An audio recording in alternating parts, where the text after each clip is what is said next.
There's a man outside your window. Maybe he's in your head. Can you hear the signal? The transmission's going dead. So try to sleep tonight, 'cause it'll soon be light. The pills the doctor gave you really messing with your head. Oh, the paranoia is the cure of the disease. Yeah, amphetamine, like pouring gasoline. All the things you never see. The only thing you left for me are some pictures in a magazine. Your face on a TV screen. One night in November, it's a bloody day to remember. One night in November, it's a bloody day to remember.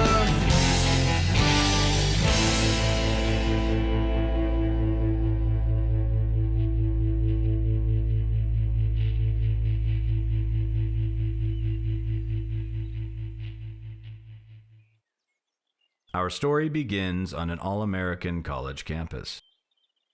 Florida State University is a large academic institution located in the capital city, Tallahassee. In addition to higher learning, the school is also known for athletics and the arts. Jim Morrison, Scott Stapp, and Hunter S. Thompson once graced these halls. FSU sits at the crossroads of the American South and the Florida tropics, where oak and palm trees mingle like sweet tea and lemonade. Taking advantage of balmy weather year-round, students often study outdoors amid the peaceful surroundings. But on the fateful night of November 20th, 2014, a sudden tragedy eclipsed the campus serenity, and the quad flowed crimson red. Attention, attention. This is an FSU alert emergency notification message. Dangerous situation is occurring on campus. Please remain inside this building, away from doors and windows. 911, what's the address of the emergency? I'm at Florida State University, and there's a man with a gun in the library. Okay, do you actually see him, sir? Someone yelled, there's someone with a gun in here, and we're all hiding under the tables. Okay, you guys just stay inside. Apparently we've had an actual... So I want you to stay inside, and FSU PD is also en route to you, okay? Thank you so much. Please hurry. You're welcome, sir. This is 911. Do you have an emergency? Yes. I'm in Censored library. We have the call. There has been. We have law enforcement on scene and medical en route. Are you hit or injured? No, ma'am. I'm in the bathroom. Okay, you're in the bathroom. 911, what's the address to the emergency? In the front of Censored library at Florida State University. There was somebody shot somebody in the front of the library. Somebody just got shot right in front of Censored. Somebody shot like 4 bullets right in somebody. Holy dude! I just ran all the way back here. He pointed his gun at me, and I feared for my life. You guys gotta stop this guy, oh my god. Are you safe where you are? No, absolutely not. After checking out a couple of books from the library, I swiped my card out of Astroturfing, and as I was leaving, that's when everything happened. Senior Jason Durfus casually strolled past the security desk, unaware of the danger lurking just outside the library. When I got to the bottom of the stairs, I heard the shot go off, and the person dropped to the ground. I saw 2 shots go off, and I ran. There was a black male. He had on a Scully, and he was firing gunshots outside of the library. He came into the lobby of the library. My coworker and I were under the desk, and he fired a shot and went back out the door. Unbeknownst to security staffers huddled under the desk, the suspect hadn't left the building. As the gunman reloaded his weapon, wounded security staffer Nathan Scott made a break for it, limping to safety deeper inside the library, alerting students along the way to the dangerous situation in the lobby. Moments later, co-worker Paige McFadden sees the opportunity to make an escape, warning students leaving the library to stay inside. Headquarters sent me available unit C-51 to Sturgeon in reference to a Bravo Mike reportedly seen with a Signal 0 handgun.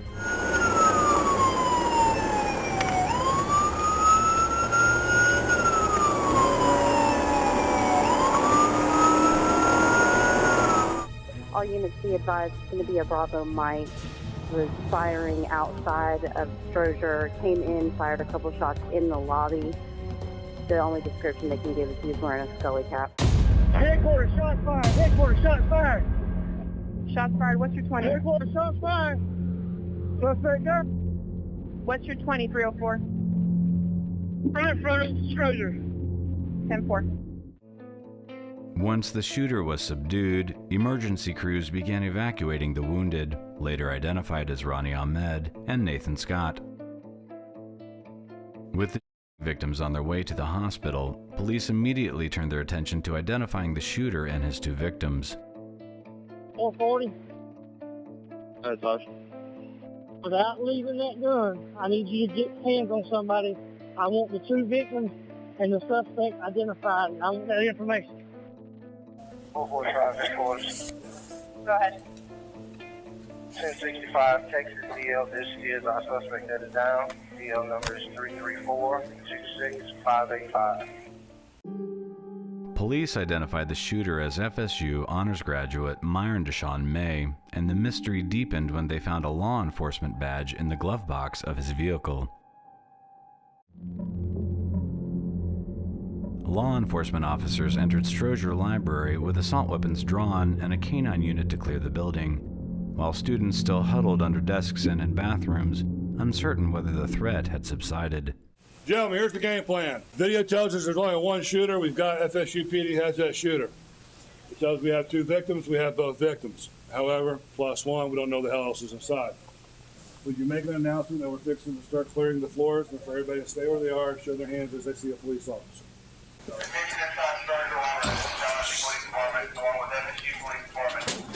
now clearing the building.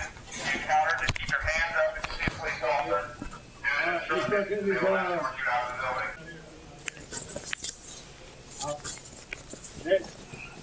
Spin around for me. All right, go ahead. Next. Students later gathered on campus for a candlelight vigil, bowing their heads in silence to honor the victims before singing the Seminole War chant.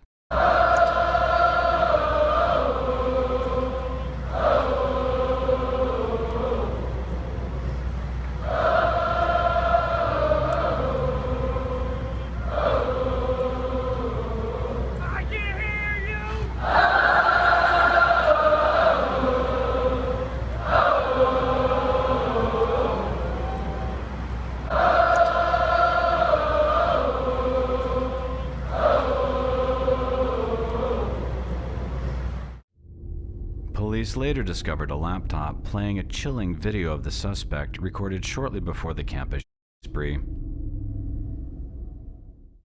We set out looking for clues as to what may have triggered a former honor student to become a mass shooter. Our first stop was across town at Florida's capital.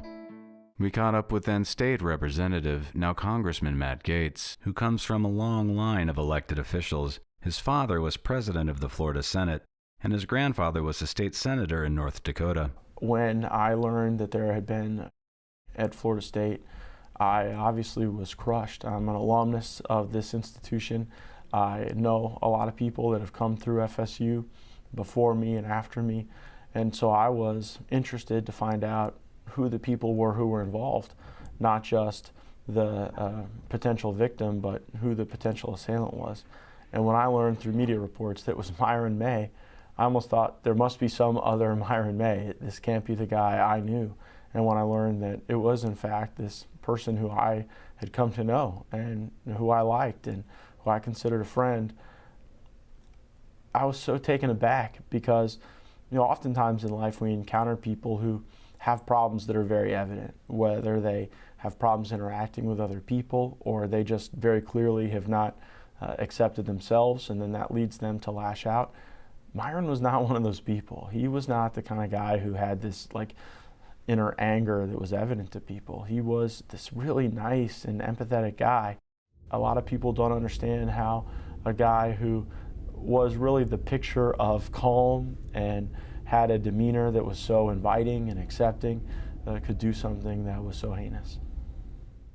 There's a tradition at Florida State where when you join a fraternity, you get a nickname. And Myron's nickname on the back of his fraternity shirt was Sensitive Joe, because that's how he was known by a lot of people on the campus. He was just a good listener, a guy who cared about those around him. And that's why these events are so shocking to many of us who knew Myron. I got to know Myron because we were both very active in student government and student politics. Myron cared about quality of life for students at Florida State University. He was very service-driven and service-oriented. One of the things he was involved in was pushing our organization to go and participate with Habitat for Humanity to build a home for somebody who was in need. And he was always really one of the, I think, more persuasive voices to say that student government shouldn't just be a bunch of people having meetings with each other. We ought to do things to improve the quality of the lives of those who we share this community with. Myron May was the kind of guy who knew that to be successful in life, he had to be successful in school. And at a time when a lot of people in college find their way to activities that aren't always singularly focused on academics, I think Myron was a very positive example. He wanted to be the guy who kept regular study hours. He wanted to be focused on academic achievement and on increasing his level of achievement. He had goals. He shared those goals with people, wanted to be successful in the business world, and wanted to be a successful attorney. And in many ways, he did the things he had to do as a student to put himself in the position to succeed.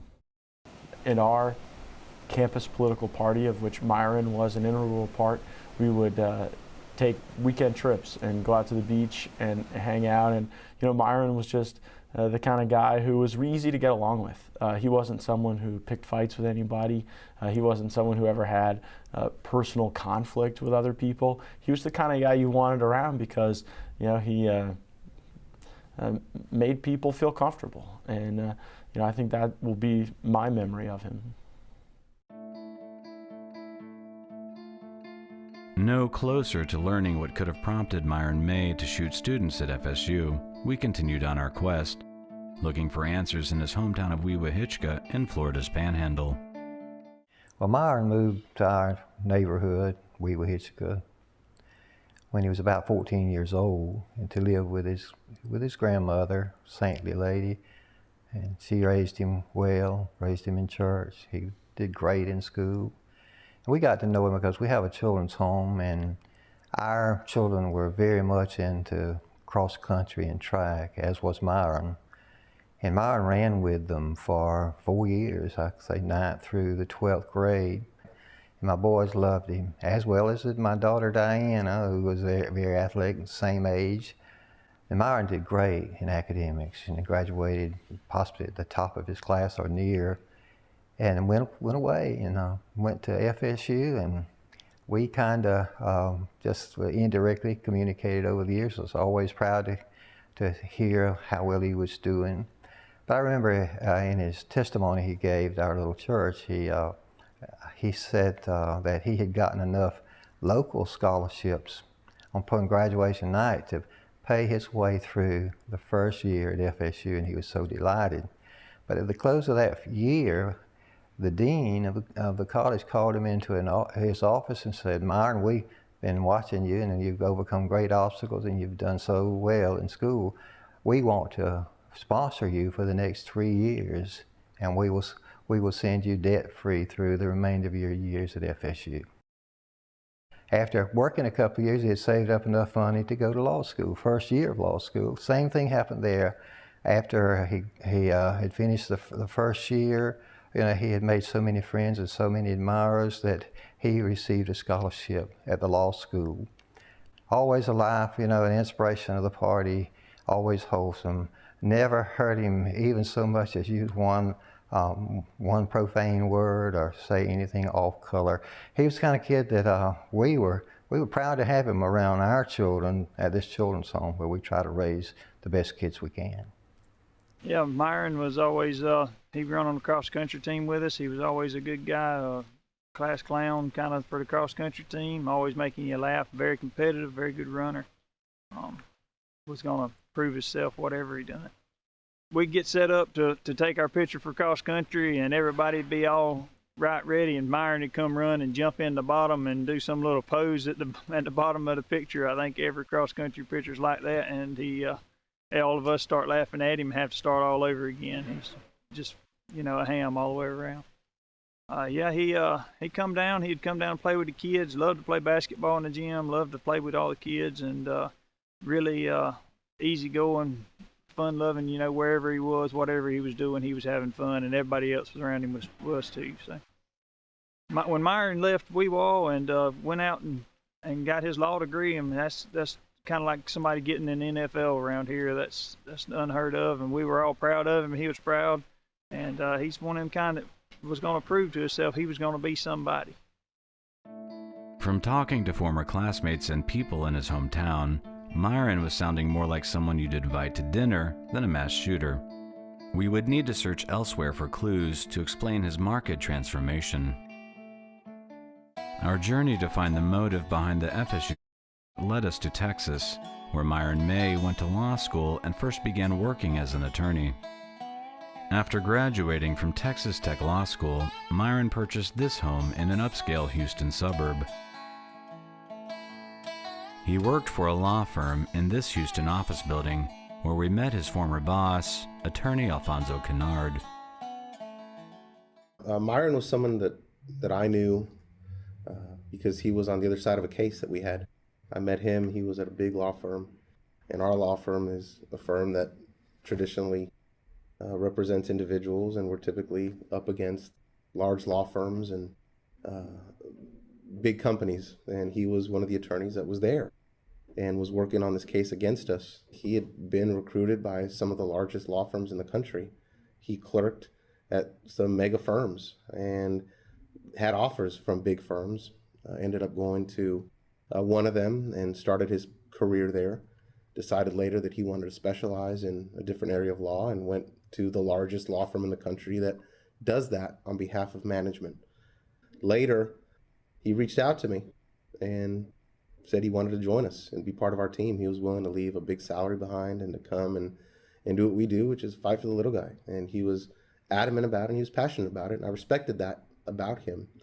He gave his all. He worked hard, tirelessly, and was one of the best lawyers I've ever had work with us before.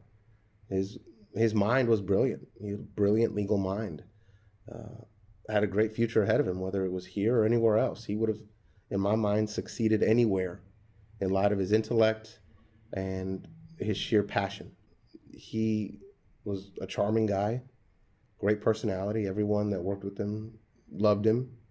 And he was one of those guys, it was hard not to like him. Myron was a guy, you had nothing, he would make sure you had something. He'd give you the shirt off his back. He was someone that genuinely cared about people. He was sincere. When you ever needed anything, he would do everything he possibly could for you. When we learned of the tragedy, like anyone else did, on the news, I was shocked to see that. I couldn't believe it. What happened in Florida is a tragedy, period. It's a tragedy. But it's not something that any of us that knew him could have ever thought he would be capable of. That was not him. It just wasn't. We retraced Myron's movements from the Lone Star State to the Land of Enchantment, hoping to unearth clues buried deep in the desert that might shed light on the tragic events that occurred in Florida. Myron moved to Las Cruces, New Mexico, about 50 miles outside of El Paso, where he worked as a public defender in this building. He befriended Sheriff's Deputy Jamar Cotton, a fellow alumnus of the Phi Beta Sigma fraternity. Myron also met Dr. Danielle Nixon, a local pediatrician whom he dated for a year and a half. We met with Danielle, who told us they were a happy couple and that Myron was never violent. Their relationship progressed to the point where they even started talking about baby names. Danielle wasn't too crazy about Zion, a name Myron favored if they had a child. The cheerful pair often attended church together, and Myron enjoyed listening to inspirational preachers. Myron later took a job as an assistant district attorney, where he obtained the badge authorities found in his glove box the night of at FSU. A spokesperson for the Doñana County DA's office described Myron as a team player, professional, prompt, friendly, and happy. But soon after joining the DA's office, the Florida State University honors graduate complained of trouble focusing on his new caseload at work. About the same time, the pharmaceutical company Shire launched an ad campaign targeting adults with focus problems. Pop star Adam Levine was their pitchman. You know, when I was first diagnosed with ADHD, it wasn't a surprise because I had difficulty in high school focusing. And I think now people notice my ADHD as an adult on a daily basis. When I can't pay attention, I really can't pay attention. And that's why I talk to my doctor. ADHD symptoms may look different as you get older. Find out more. Take a quiz at ownYourADHD.com to help recognize the symptoms of ADHD. Then talk with your doctor. It's your ADHD. Own it. We wondered if an online quiz, taking less than a minute to complete, could really tell someone if they should talk to their doctor about ADHD. So we asked some experts to weigh in. So much direct-to-consumer advertising is around disease awareness campaigns. And so many of them have ridiculous Mickey Mouse questionnaires that make it look as if you have the condition or your child has the condition. They're rigged. The tests that are created by industry are meant for people to fail. They're meant to make you seem ill. Like the call to action in the commercial, Myron did talk to a doctor about his difficulty focusing at work. He visited Dr. Carmen Diaz, a psychologist who diagnosed him with adult attention deficit, and prescribed him an amphetamine drug called Vyvanse, manufactured by Shire. New Mexico is one of only 3 states allowing psychologists to prescribe medication. Herself a pediatrician who sometimes prescribes medication to kids with ADHD, Myron's girlfriend Danielle told him he didn't have ADHD, that maybe he just needed to eat better or get more sleep. Since the onset of ADHD is usually in childhood, we wondered ourselves how Myron could have graduated with honors from FSU, completed law school, and passed a bar exam with undiagnosed ADHD. So we asked some experts about the diagnosis of adult ADHD. In 2013, the Diagnostic and Statistical Manual has included adult ADHD.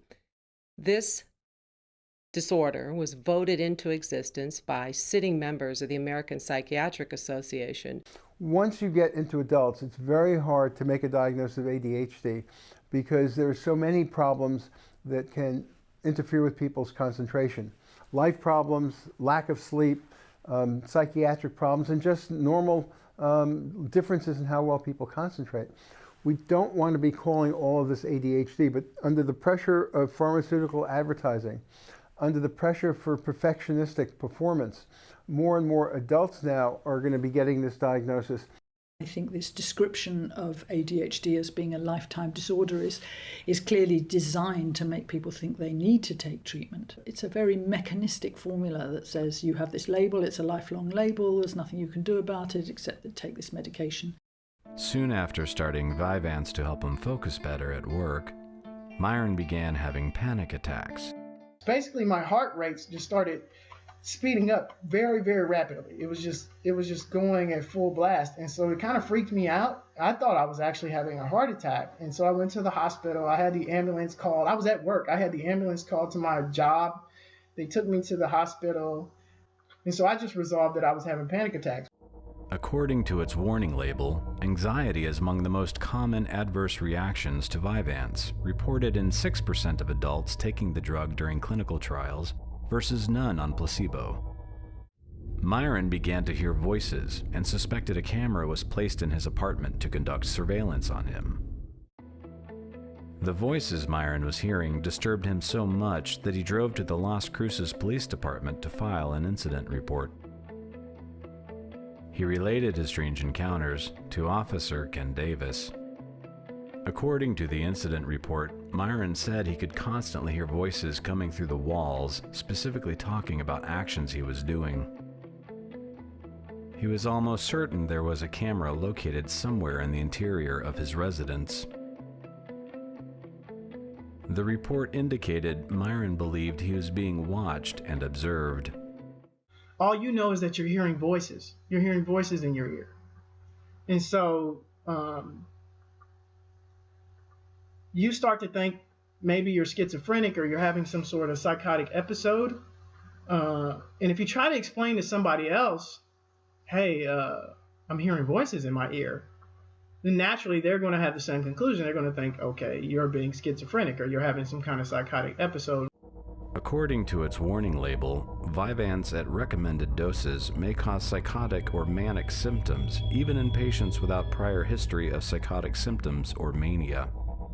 So people who have amphetamine psychoses typically, not unusually, typically feel that something terrible is happening to them, that they're being persecuted, that somebody is a threat to them, and they can strike back violently against the real or imagined oppressors. The psychosis is very similar to what psychiatrists call a schizophrenic episode. The person is terrified, frightened, confused, has visual hallucinations, which are less common with schizophrenia than with a drug-induced psychosis. The person will have delusions. And two of the real characteristics of the amphetamine psychosis that are really particular to it are hostility and paranoia.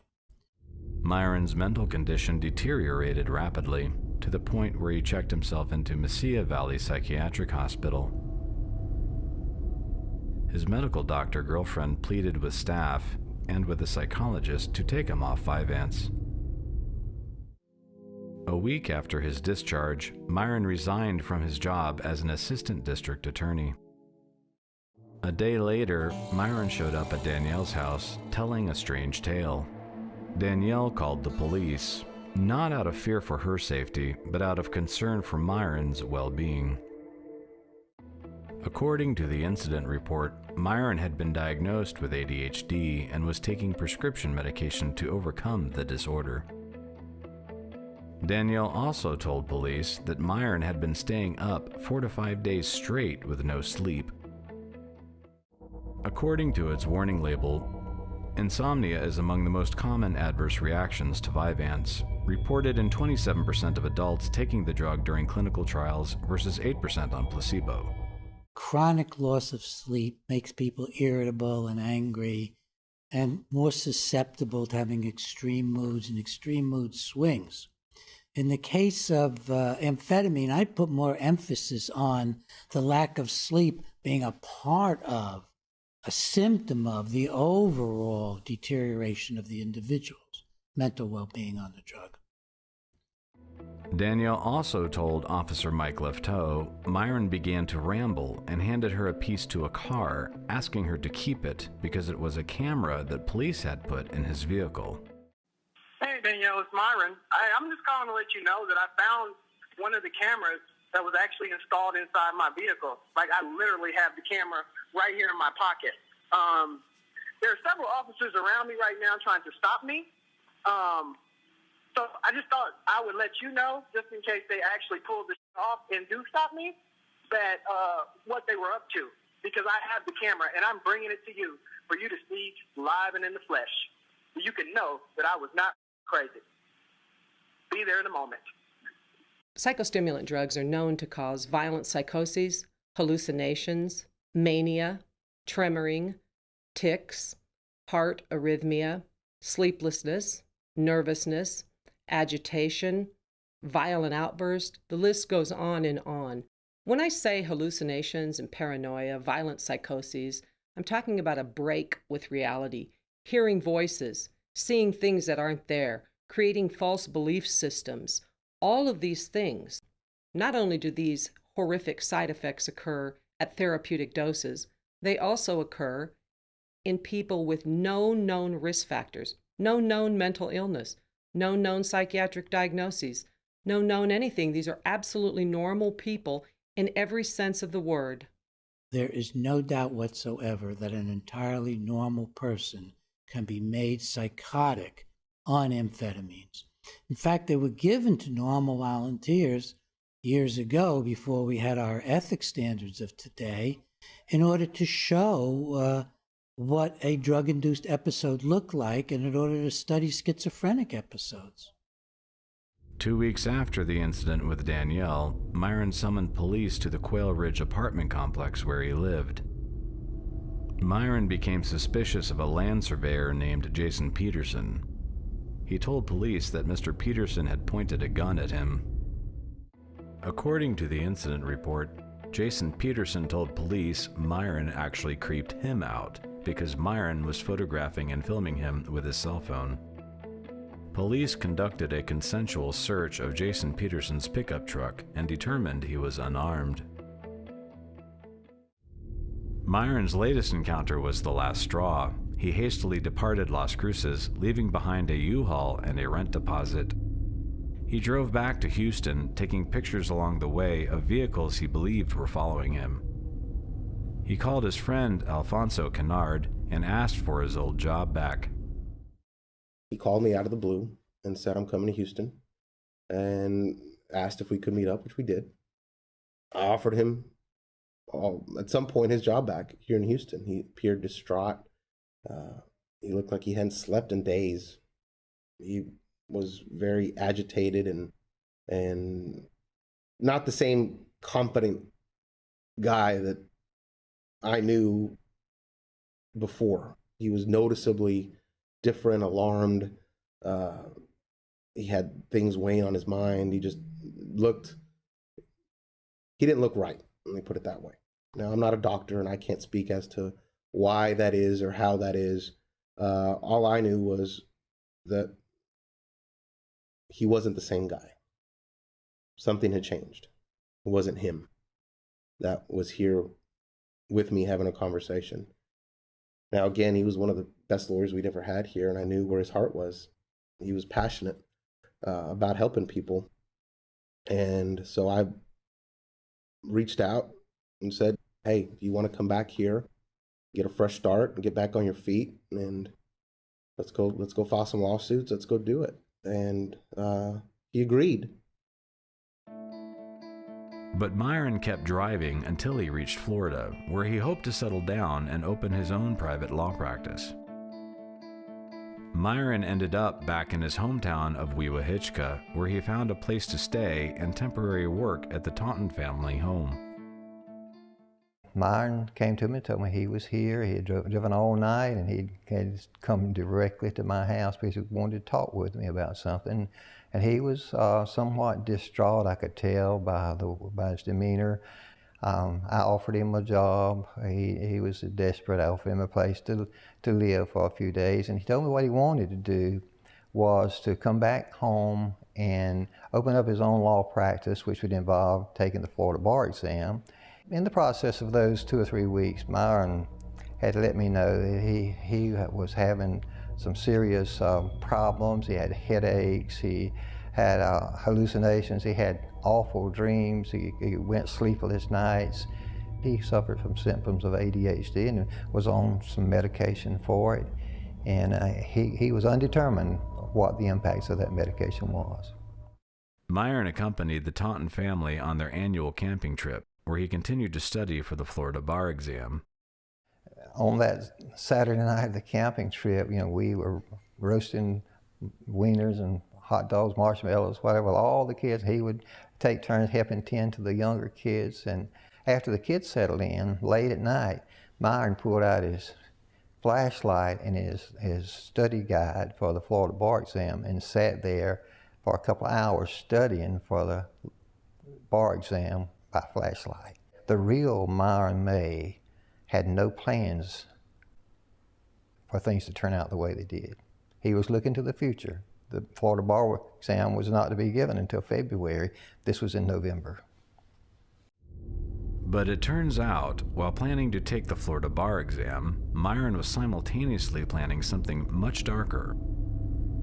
Police found this receipt for a .22 caliber Ruger pistol in his vehicle. He purchased a gun 1 week prior to his campus spree and only 2 days before his camping trip with the Taunton family. Myron came to this Panama City gun store to buy a Ruger handgun and ammunition, which he paid for in full.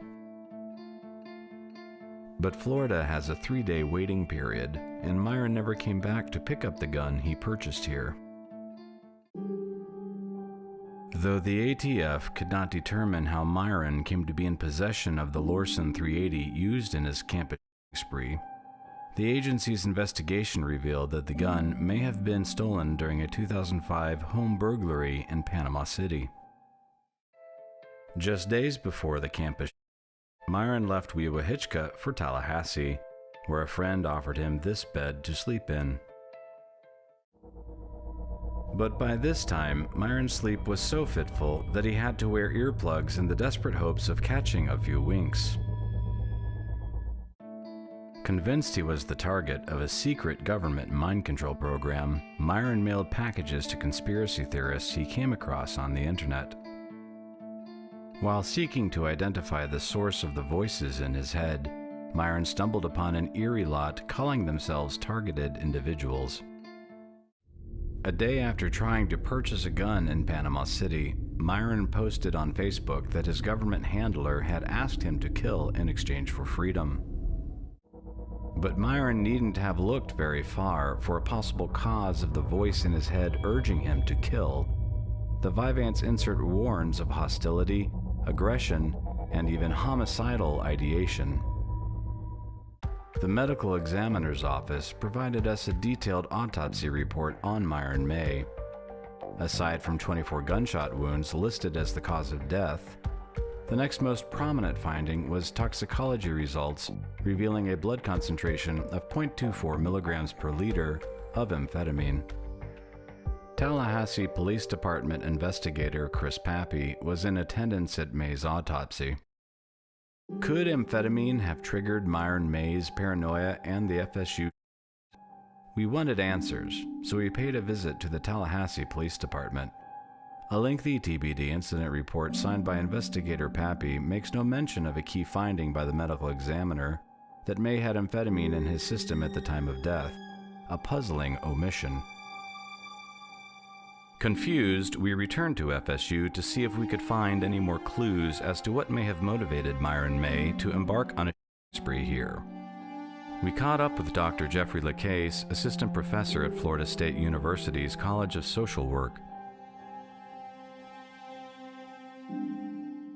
It's interesting how the fact that it's a medicine, that it's FDA approved and prescribed by our doctors, affects how we see see a drug, how we see the effects of the drug, because it's a medication prescribed by a physician, and we tend to see kind of a halo of reassurance around those sorts of interactions.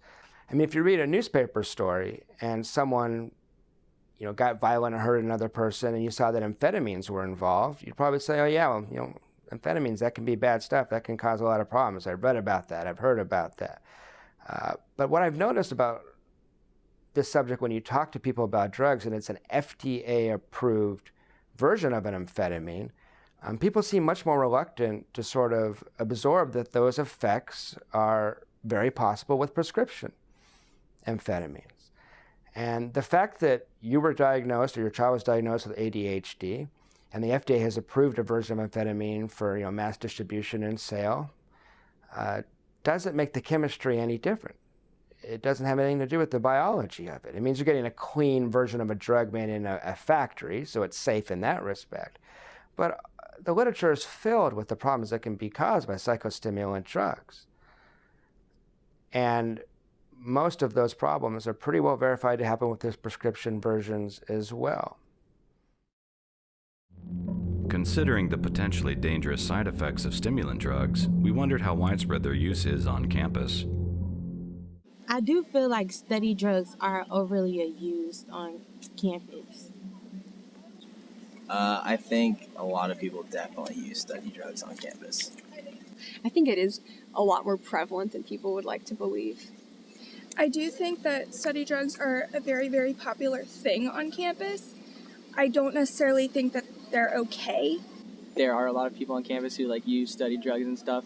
I mean, last year alone, my roommate, he had prescription to Adderall because I guess he had ADD or something like that. And he would take Adderall and then he would give Adderall to some of my other roommates, and then people from down the hall would come and buy Adderall off him. So it's people definitely use it a lot on campus, I think. With such rampant use of stimulants on campus, we wondered if students are getting the drugs from a doctor or from a friend. I do believe that people are using the drugs without prescriptions because a lot of times students pass the drugs along to their friends just so they can try it as well to see how it affects them. Many students use study drugs without the proper prescription or recommendation from a doctor. I think that happens very often on college campuses. Yeah, I would say it's most students definitely probably get their study drugs from other people, people who most likely have prescriptions. So we're about to experience, we're actually in the beginning phase of a wild epidemic of adult ADHD. It's already a tremendous problem on college campuses. 30% or more of college kids are using stimulants that are on the secondary market. Someone gets a prescription for ADHD from a doctor, takes the medicine, and sells it to other people. It's so bad now on the college level, your young adult level, that these drugs are traded, they're given away. I honestly think it's getting to be more common than not that a student has experimented with studying on these drugs. They are everywhere now. People who are using ADHD medicines as a study aid are usually people who are not studying enough, not prepared, don't have good academic skills, are waiting till the end of their semester or right before the test, and then trying to stay up all night binge studying. And it's not a healthy way to approach academics. It's problematic that now medicines that are supposed to be prescribed for someone with a disorder are in the hands of the general public and being used in ways that are not monitored and can be unsafe. With no mention of it in either the police report or the local press, we wondered if students were even aware that the Strozier Library shooter was on ADHD drugs at the time of the incident. I wasn't aware that the man who did the at FSU was on study drugs. No, I definitely was not aware that played any part in the Strozier Library incident. There can be a lot of psychological or neurological effects that are harmful to people. I didn't know he had any sort of drugs in his system. Well, personally, I feel that could be a sentiment to exactly the reason why it happened the way it did, or why he was so paranoid. Less than a week after the Strozier Library, another FSU alumnus, former Creed lead singer Scott Stapp, began to unravel on stimulant drugs. Local police and fire lines reported. This is Kelly. Hi, this is going to sound very odd, but there's a gentleman in the shoulder lane, and he definitely stole a motorized scooter from Publix, and he's driving down the shoulder lane with it. And how do you know that he stole the scooter? You can tell it's just Publix on the front of it, and it's definitely a Publix scooter. And he's driving on the shoulder of the road. So he's going to get hit either way if it's not a Publix scooter. I mean, I normally wouldn't care, but I definitely don't want to see someone get hit by a car driving on the shoulder of the road. And 911, what's your address of emergency? Yes, I need to report an individual on the side of the road with one of those electric scooters. The scooter appears to be out of commission, but they're very close to the road, and it's very dark.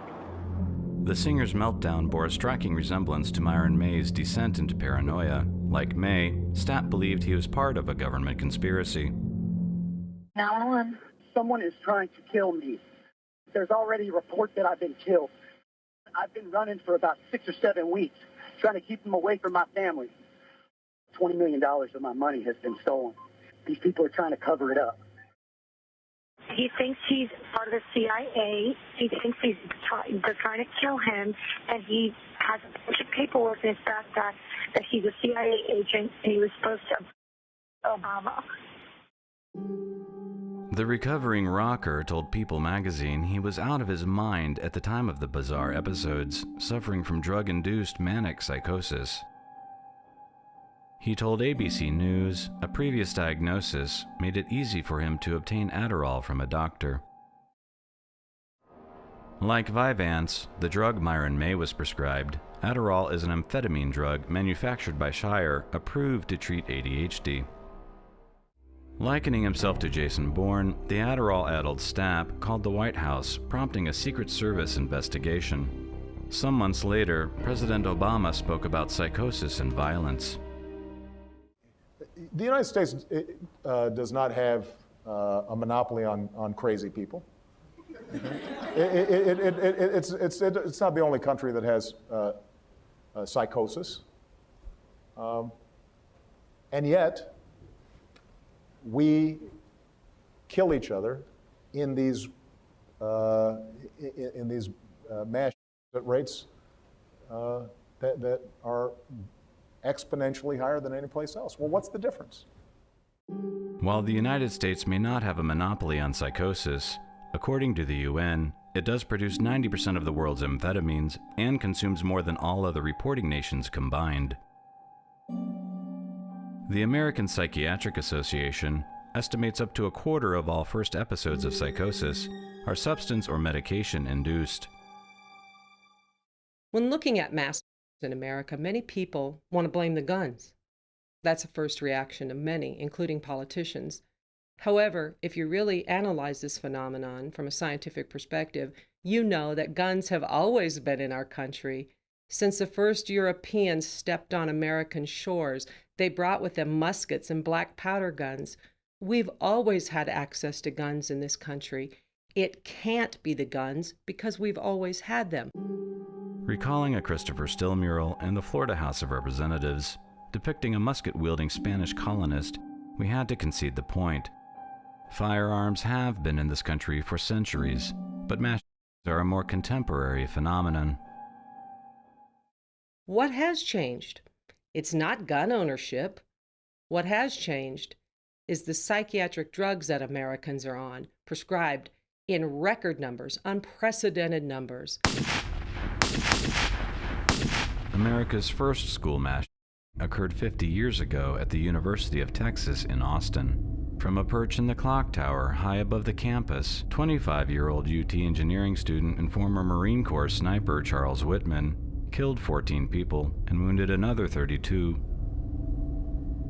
Whitman had also killed his mother and his wife prior to embarking on his deadly campus spree.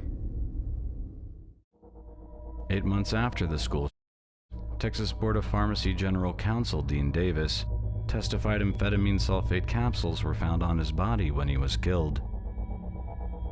Witnesses said Whitman was never without the amphetamines he carried in a bottle in his briefcase.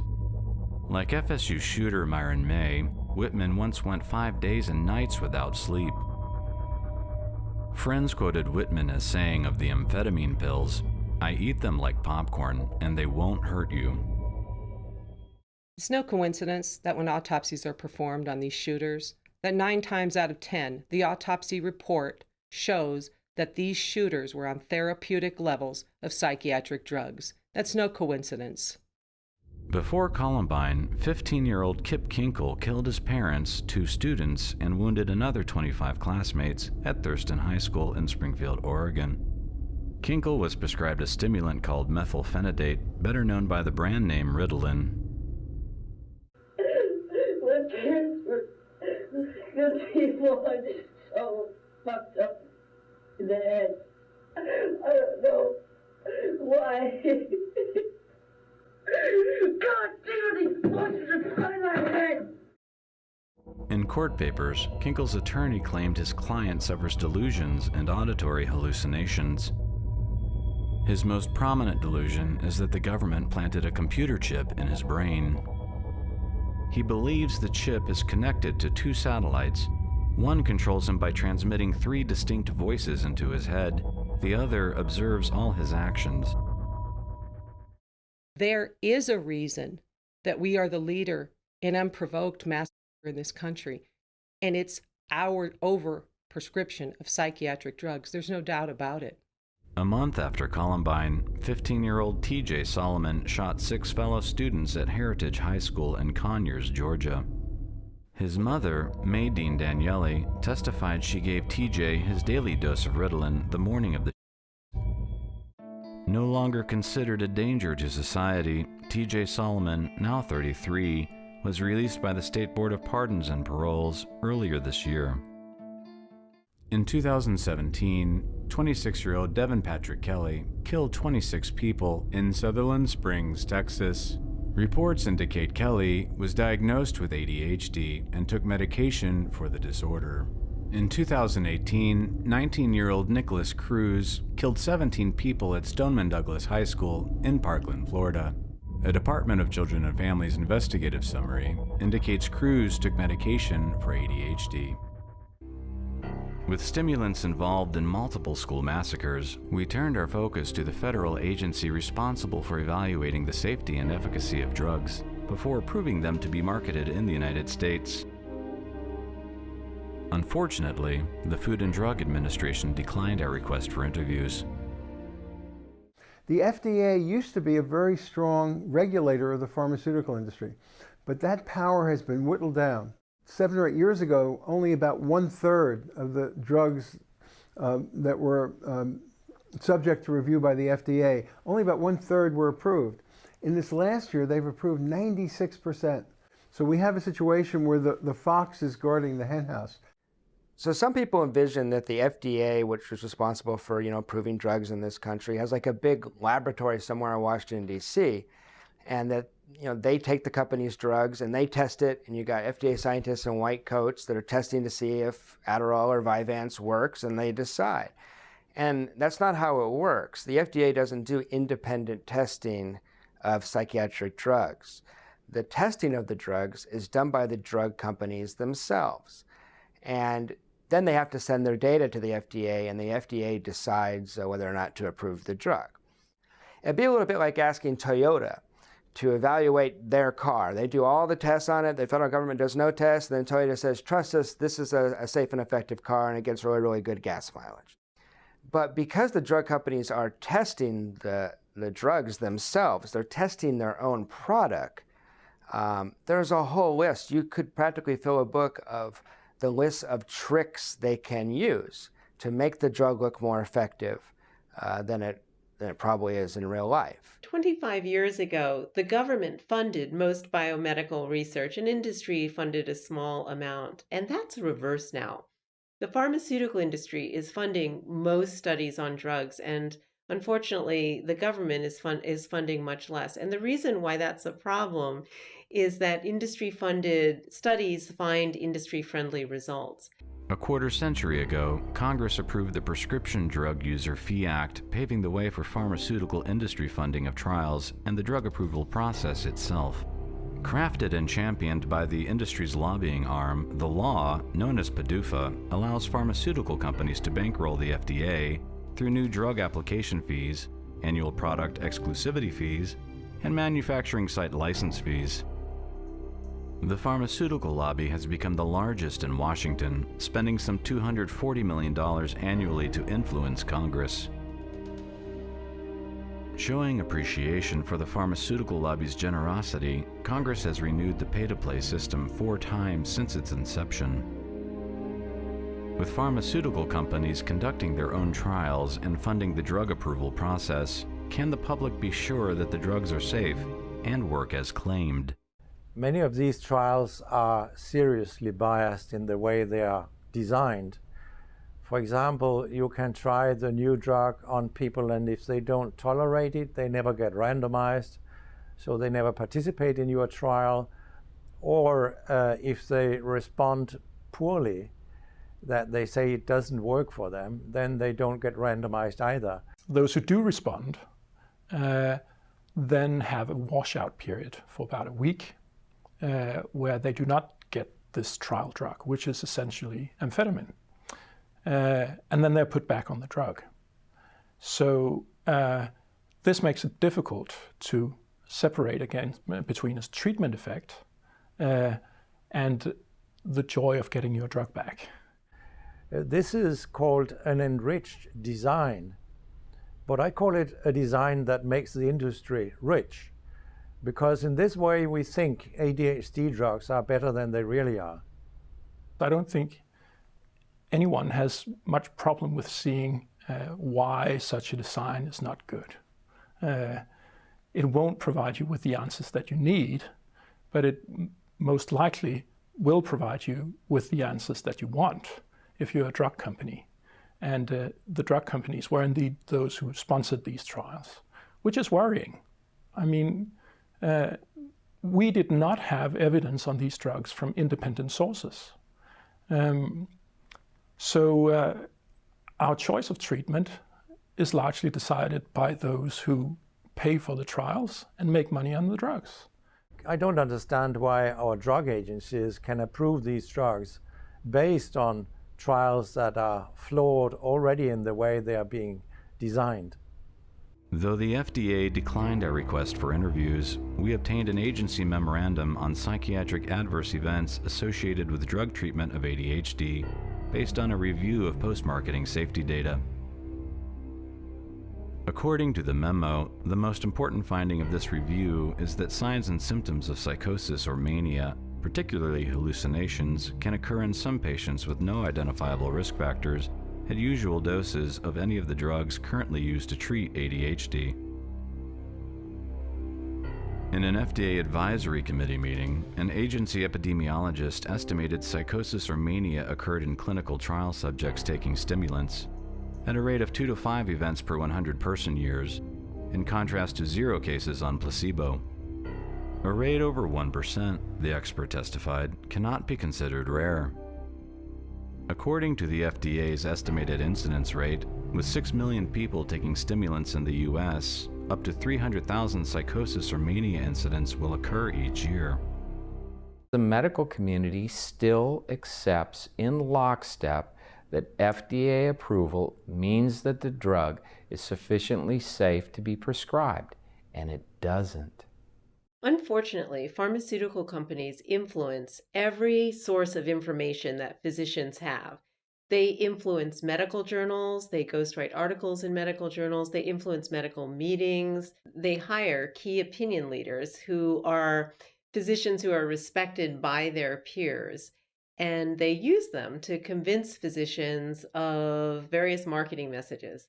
And when a company is funding a study, it's usually their choice whether to publish it or not. And so it's very easy to fund numerous studies and then just publish the ones that you like. So if you're a researcher who's trying to find out whether a specific drug is good for a specific condition, you might read all the studies in the medical literature, but not know that there were many studies that found that this drug didn't work that were not published.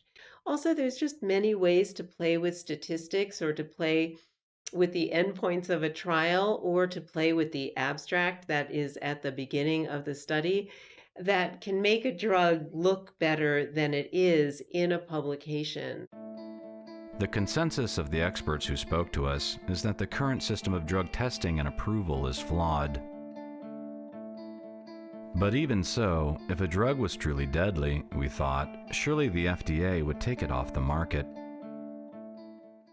I was told by a former chief counsel who has to remain nameless that when I had a circumstance that there was a product in the market that was killing people and that I wanted it to be removed from the market. And so I thought naively when I was a younger lawyer that I'll take this information to the FDA and they'll do their job and take it off the market, because after all, people are dying from this. And I went over, presented all the information to the agency, and then I was told that, look, Jonathan, you're naive. There's not going to be anything done about this. That's because if you really wanted to see something done, it would have to be on 60 Minutes. Not only would it have to be on 60 Minutes, but it would have to create a national uproar And then the political pressure would come to bear on the agency, and then something would be done. But just the fact that people are dying, that's not going to cause FDA to do anything. People are dying, and the FDA is fully aware. As we discovered, the agency has received dozens of reports of homicide as an adverse reaction to stimulant medications. We asked the FDA for copies of the reports. When the agency would not release them, we filed a federal lawsuit. This report, like others we obtained, came from Shire Pharmaceuticals. It involves a college student who killed a family member 10 days after starting Adderall. With this new information as our guide, we ventured across the country to further explore the reported link between stimulant medications and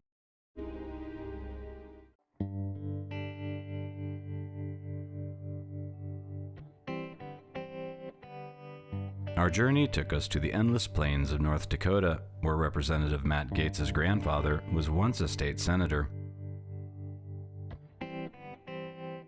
We met up with Ryan Ailes, who began taking Adderall as a senior in college. A devoted father, Ryan carries the heavy burden of an unspeakable tragedy, so unspeakable he has never shared his story until now. Going to college at the University of North Dakota, had a young family, 3 children, just had our 4th, as a young father and husband and trying to get through college. I definitely felt the pressure to, get my degree and get on with life and be a good provider. I was having some problems with, it was a college calculus class that I had to get through. I think it was the one that was just a real bear. I'd tried it several times and ended up, I'd get a couple weeks into it and I would go drop the class because it was just, it just wouldn't compute. Some of that higher math stuff was just so abstract to me.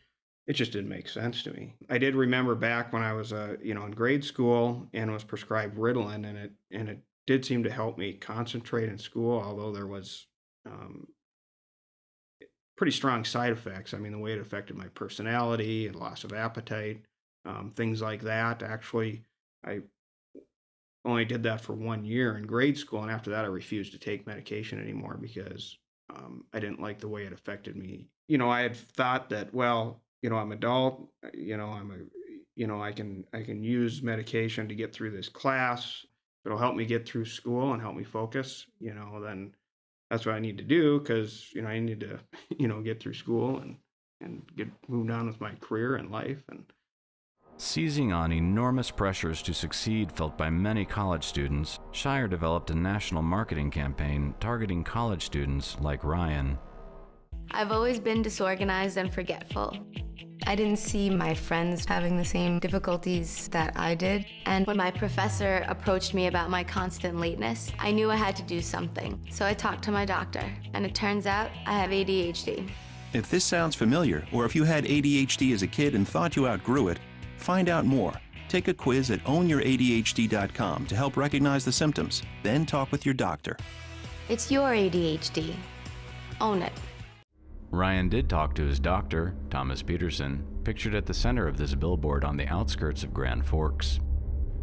When I went to see the psychiatrist, he prescribed Adderall. He said it was a newer medication than Ritalin. So he wrote me a prescription for I think it was a month's supply of this drug, and I think maybe set a second appointment for me like 2 weeks down the road, or something to see how I was doing. I don't remember any warning at all that there was any danger with the drug at all. I just remember him basically, I would say probably almost selling it, that it was a newer drug and it was really good. And yeah, I don't recall any warning at all of any kind of danger. That was it. I walked out of there with my prescription and filled it, and and that's where the trouble started. From the first day that I started taking Adderall, one of the first things that happened is, I started hearing voices. And to kind of set the stage, this whole psychotic trip, if you will, or delusions that I had, that, was very religious in nature. The first voices that I started hearing, I remember when it was just loud, and I started hearing the rapture's coming. the rapture's coming. I didn't even know what it was. I never heard that term before. You know, I'd been brought up in a Catholic family that went to church on Christmas and Easter, you know. Looking back now, I'd say it's almost like the gates of hell opened up in my life, and something else completely took over me. I eventually started to believe that I was the second coming. Part of the thought process is that I had to figure out some way to escape this physical existence and get into the spiritual world. That's where the homicide and the suicidal tendencies and thoughts started coming in. It wasn't that I wanted to kill myself, it's that I believed that I had to destroy my physical body to escape this existence. You know, the voices that I was hearing were compelling or prompting me to shoot myself. Yeah, and to shoot my daughter. Yeah, it was, and it was very intense. Once I started taking that medication, it was over as far as me being in control of myself. I do remember that my family knew something was wrong, you know, and eventually they did do a welfare check or whatever, you know, but actually the police showed up about 5 minutes too late. You know, I had taken my daughter's life and shot myself, and I actually have some memories of that. I remember a police officer coming in the bedroom of the house, and you know, I remember him saying, you know, don't move or something like that, you know, and it's like, of course I was in a completely psychotic state, you know, bleeding all over the place, naked. I remember that. Towards the end of that psychosis too, I had stripped completely naked. I do remember that it was excruciatingly painful when I shot myself, you know, and you know, it didn't matter. Like, it didn't have any effect on my mental state. You know, I remember that the ambulance people carrying me out, it was wintertime, and I remember feeling the cold, you know, when they were pulling me out on the stretcher and rushing me to the hospital. When I was still in the ICU and still psychotic, I still remember thinking that I need to get home somehow, get into my closet and get another one of my guns out and shoot myself again. I mean, it was that, I was in that state, yeah. I was determined to finish, you know, the assignment that I was on, you know, this mission to save myself and save the world. You know, the amphetamines cleared my system, and, you know, all of a sudden it just quit, you know, and I just came back to it was just like I came to. It was like all of a sudden reality came back. It was almost like you flip a light switch. I mean, it was that sudden. You know, I could remember what happened, but I was myself again. So I knew my daughter was dead. And I don't recall really having any more suicidal or homicidal ideas after that. It just went away just that fast. I did go up to see Ryan up at the hospital. He was in a hospital bed post-surgery. So as far as the change that I saw in him from the first time that I saw him, and later on as he was coming off of the medication, yeah, it was dramatic. Clearly, from when first meeting him in the hospital and then seeing him later on, he was back to who he was supposed to be, who he was before the incident. Charges were filed against me for first degree before I even left the ICU. So much was crashing down on me. It was like, you know, so what? You know, whatever. You know, my life's over anyway. Now, who cares? Once I was recovered enough physically, they took me to the jail. Once I got that far along, it was a very terrifying thing. Now I'm facing first degree charges and spending, 20 years to life in prison. I was, placed under arrest and booked in at the jail.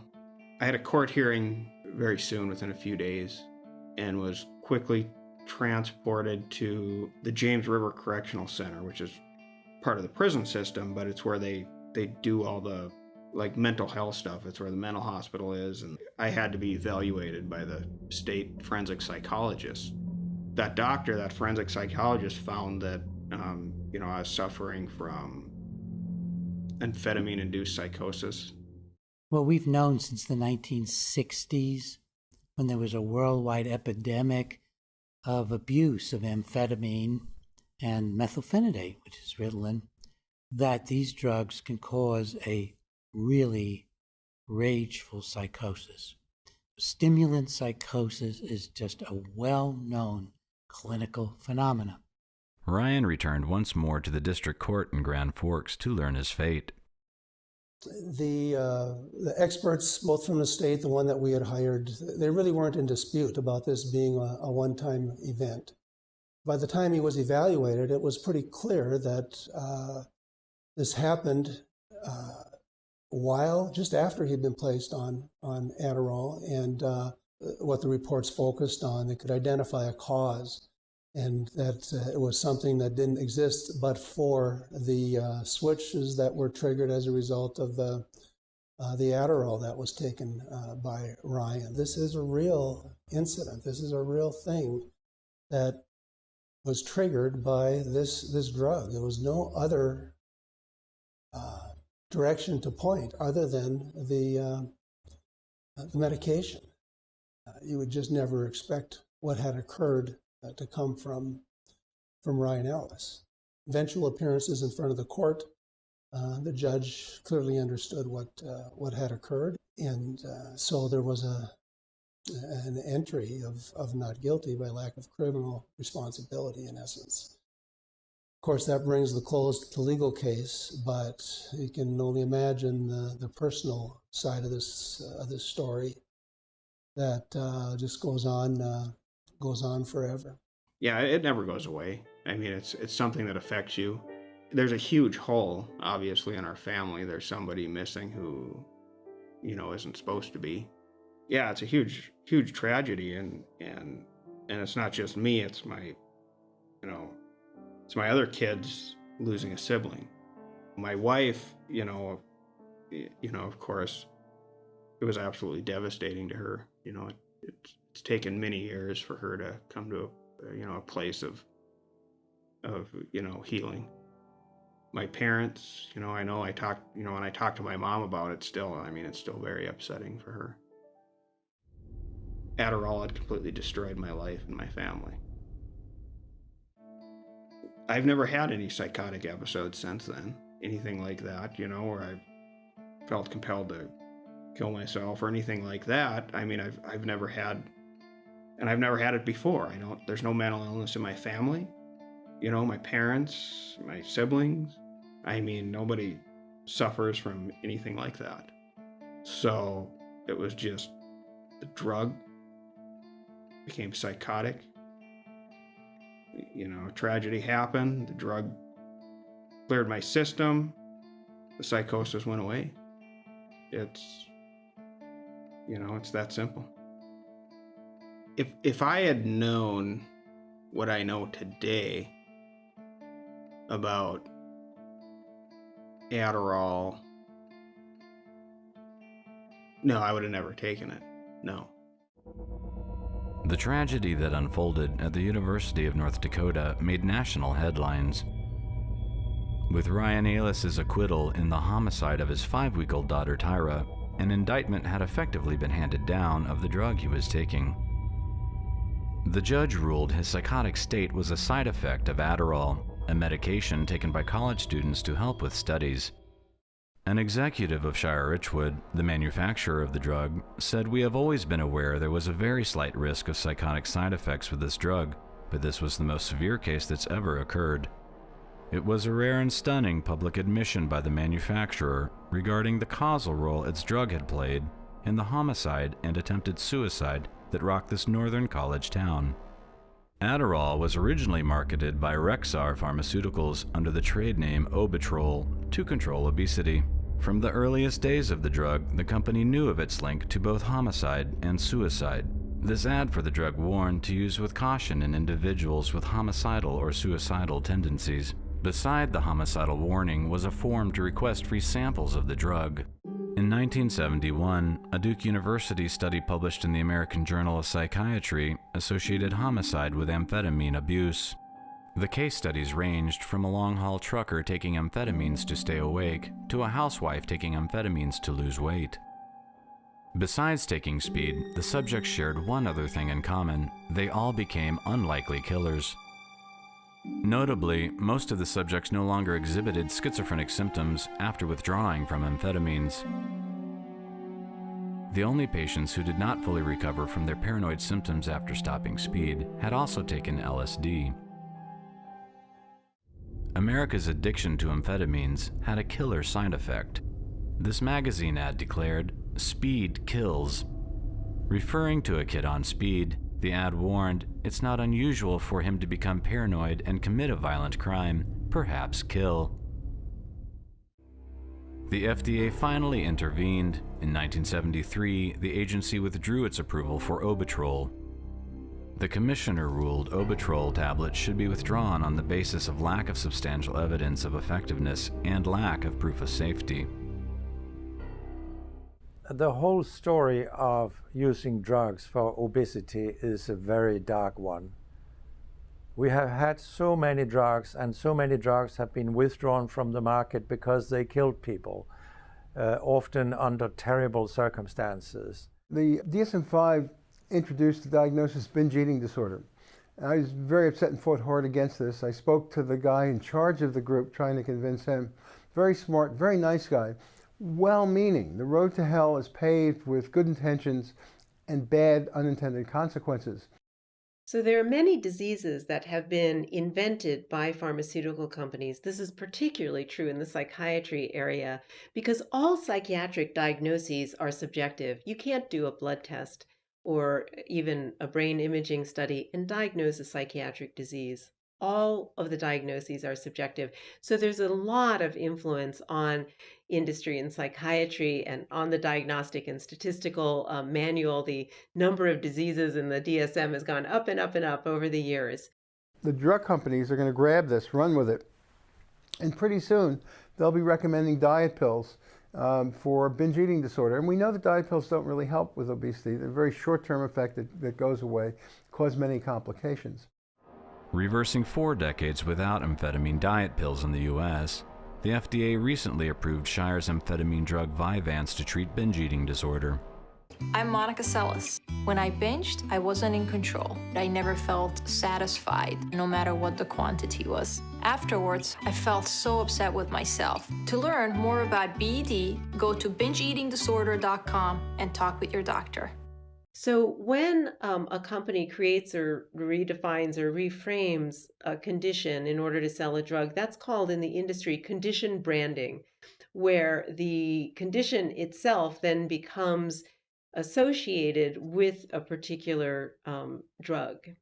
So for example, a current example is Vyvanse, which is essentially speed. It's an amphetamine drug. Is trying to condition brand a condition called binge eating disorder, which I've diagnosed myself with. One of the symptoms is that you eat more than other people in the same amount of time. Well, I'm one of those people who just has to eat more than other people. I'm just hungrier than other people. So apparently I have binge eating disorder, and luckily there's a drug that can treat me. The diagnostic system, if it can be misused, will be misused. If there's a way of expanding a diagnosis, because that will lead to commercial gain for drug companies, you can be very sure that the drug companies will cleverly find a way to abuse the system and use it to their own ends and profit. Marketing for a drug can actually start 7 to 10 years before a drug comes on the market. And even though it's illegal for a company to market a drug before it's approved, it's not illegal to market a disease. And there are many examples of disease mongering or the selling of diseases before a drug comes on the market. And some of that happens after a drug is on the market as well, because selling a disease also sells a drug. Along with celebrity disease endorsements, the endorsement of so-called patient groups lends an added air of legitimacy to these newly minted conditions. There's this idea of a grassroots movement, a movement that comes from the people. And we have a lot of appreciation for those kind of movements in the United States. It's a democratic thing. It's a genuine thing. Citizens having an impact on their democracy, their society. What's been happening for a while now is this idea of astroturfing has been implemented by the pharmaceutical companies. And that's where they fund organizations so that it looks like a grassroots movement, but it's the puppeteer moving the strings, or at least the interest of the drug companies being forwarded by these organizations. It's very common for pharmaceutical companies to create advocacy groups or to corrupt advocacy groups that already exist. Most of the disease-specific organizations are funded by pharma, and pharmaceutical companies will sometimes just invent advocacy groups. But it's very important what they do with the existing advocacy groups as well, in terms of giving them money, and sometimes that buys an endorsement of their drug by the group or of their disease, but sometimes it buys silence on issues of real importance to patients that advocacy groups are not speaking up about because of the funding that they're getting. In addition to paying undisclosed amounts to celebrities like Adam Levine and Monica Seles to promote adult ADHD and binge eating disorder, Shire has also paid $3.9 million to Chad to promote ADHD, and another $1.25 million to the Binge Eating Disorder Association and the National Eating Disorders Association. The relationship between Shire and Chad is so close, the former vice president and general manager for Shire's Adderall business unit, Michael Scoian, is on the Chad board of directors. With the prodding of so-called patient groups, the FDA has come full circle, allowing an amphetamine diet drug back on the market after a 40-year ban. But what, if anything, has changed? Are amphetamines safer or more effective in treating obesity than when they were banned 40 years ago? What has changed is the marketing of amphetamines for obesity. A subtle nuance was all it took. Instead of being promoted to control weight, now the drugs are prescribed to control binge eating. But according to the drug's label, in clinical trials, 30 milligrams of Vyvanse per day was found to be no more effective in treating binge eating disorder than a sugar pill. And it turns out, companies acquired by Shire never stopped manufacturing their original weight loss pill, Obitrol, despite the drug having been removed from the FDA's Orange Book of Approved Drug Products in 1973. When the FDA inspected Rexar Pharmaceuticals in 1982, the agency discovered Obitrol was being marketed without an approved new drug application. Another decade would go by with no enforcement action from the FDA. A year after acquiring Rexar, Richwood Pharmaceuticals took out this full-page ad in a prominent psychiatric journal in 1994. A reformulated Obitrol was now being marketed to doctors under the trade name Adderall for attention deficit and hyperactivity in children, albeit without FDA approval. The bold move provoked deeper regulatory scrutiny.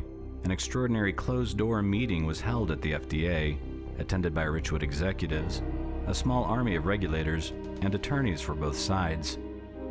Richwood's attorney admitted the reformulated product had in fact been marketed by Rexar since 1973. In 1996, the FDA approved Adderall to treat ADHD and narcolepsy, but not obesity. Kids became the drug's new target market instead of overweight adults.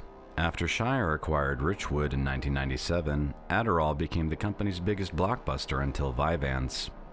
The problem is that the rate of attention deficit disorder has absolutely skyrocketed, so that it's increased by maybe 4 or 5 times in the last 20 years. This doesn't mean the kids are sicker. It just means that we're diagnosing kids differently, much more quickly giving them the label of attention deficit disorder, and much more quickly giving them medication. For many years in Louisiana, we've had high rates of prescription of ADHD medication and high rates of diagnosis of ADHD.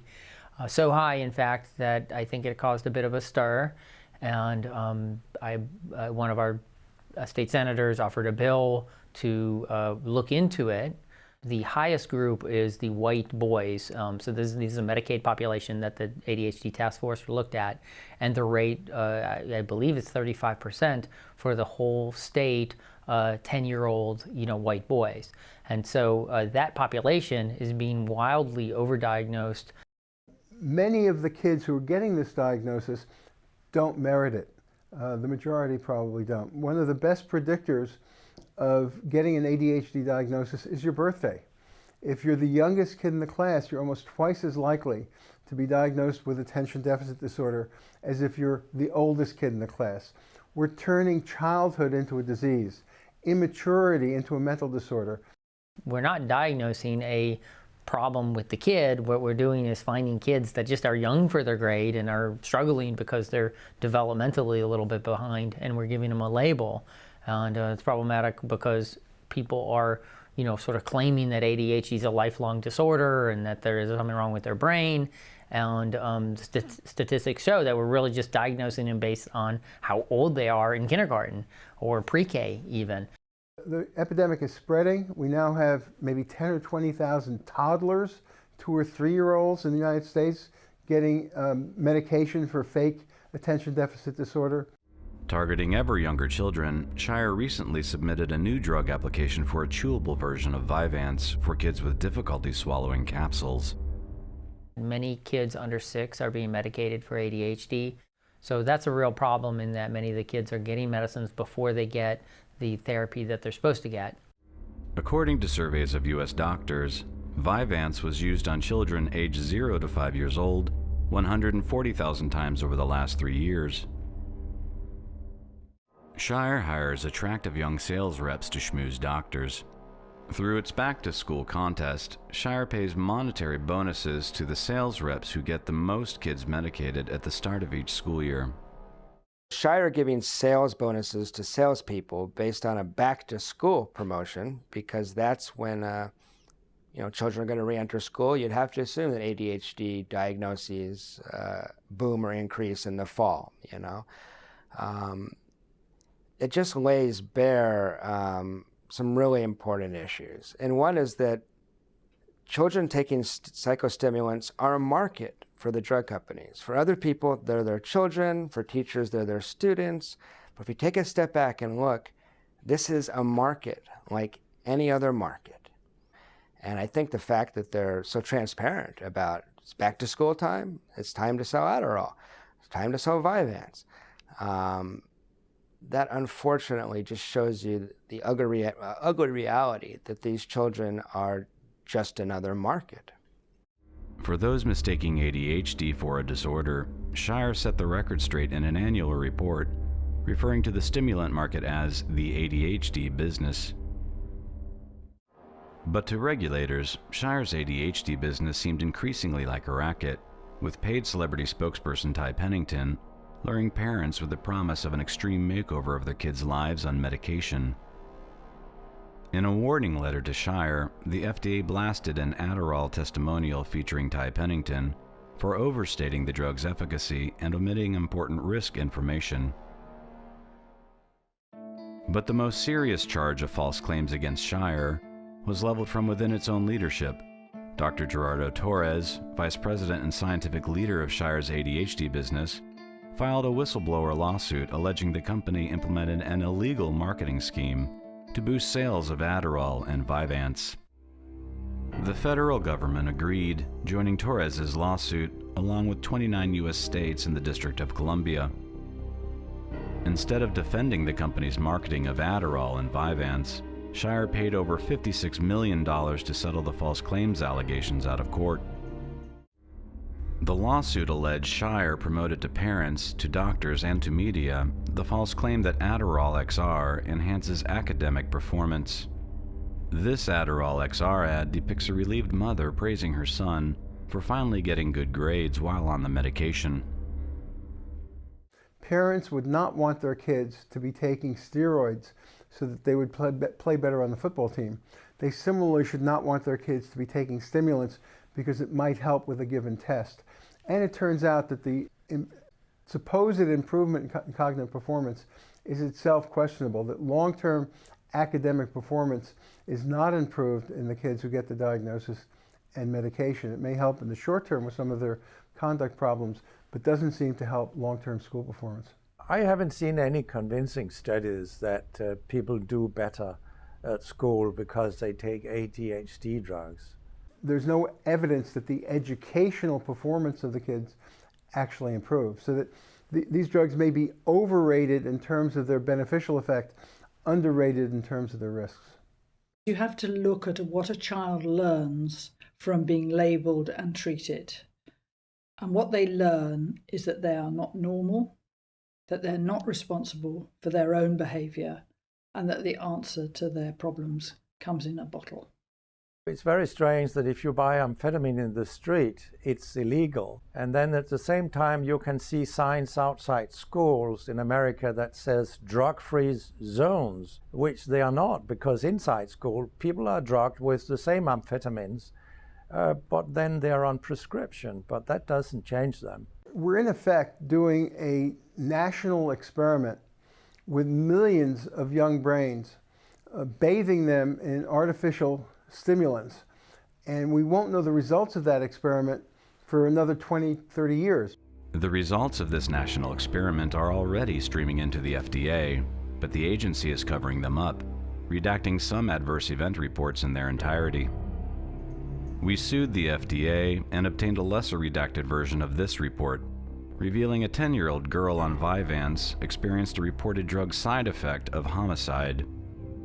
The agency would not disclose any further details about the killing, completely redacting the report's event narrative. But while the FDA concealed an account of Vyvanse-linked homicide with the one hand, the agency disclosed details of the killing with the other hand in a Vyvanse pediatric safety review. A 3-month-old female infant was left alone with a babysitter's 10-year-old daughter, who was prescribed Vyvanse. The infant sustained various injuries, and the autopsy reported the cause of death as asphyxia and suffocation, resulting from homicide. Traces of Vyvanse were also found in the infant's blood. It was a bombshell revelation, a 10-year-old girl on Vyvanse drugging an infant with her own amphetamines before suffocating the infant to death.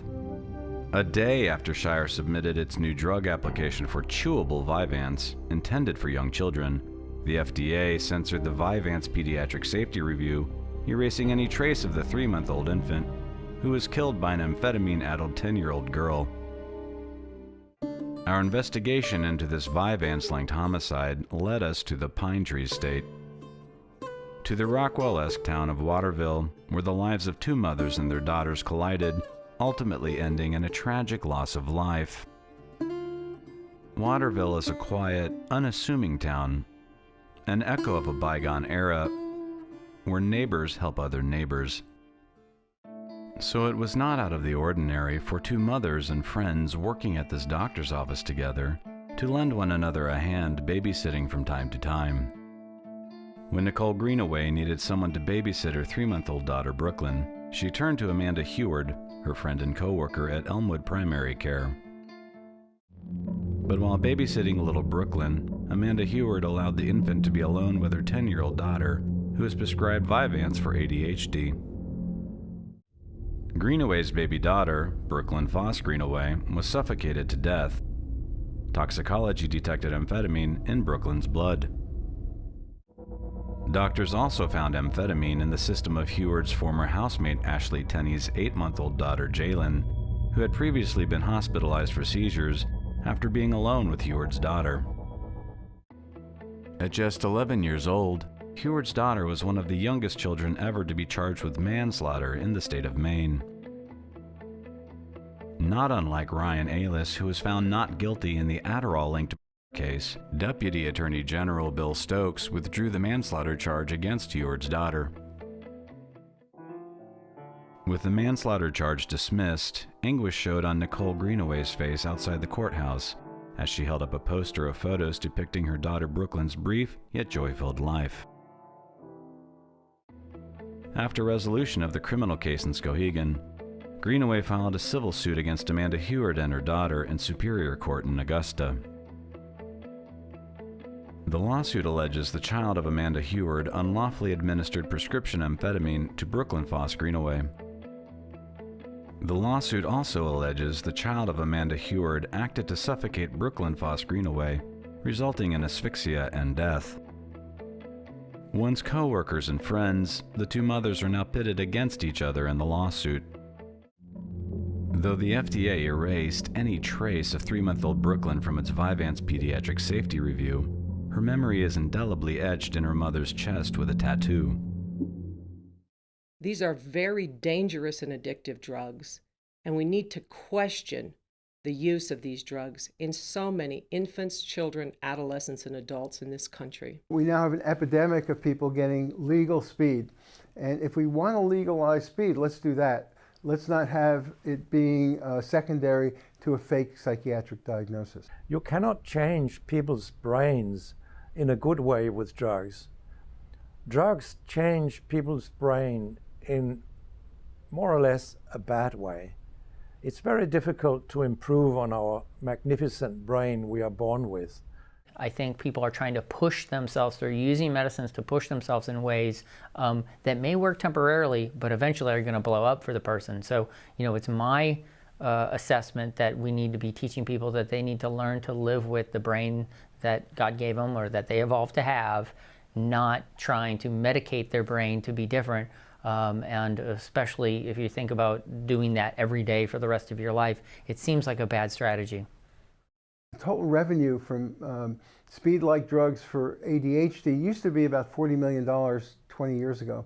Now it's approaching $10 billion. Their revenue in this area has increased by 50 times. As the market leader, Shire accounts for about 1/5 of all stimulant revenues in the U.S. Shire's flagship drugs Vyvanse and Adderall raked in over $2 billion in 2015. With Vyvanse exclusivity expiring, Shire has developed a new 16-hour speed pill called Mideus, with the same active ingredients as Adderall. We had hoped to ask Shire about the homicidal side effects of their drugs. They have no response. They're scrambling and calling people. The company's motto is to be as brave as the people we help, but no one was brave enough to answer our questions. We wanted Shire to have the last word, but since they held their peace, Myron May gets the final say. Don't let any death in relation to this video be in vain. Please don't let my story die. Please.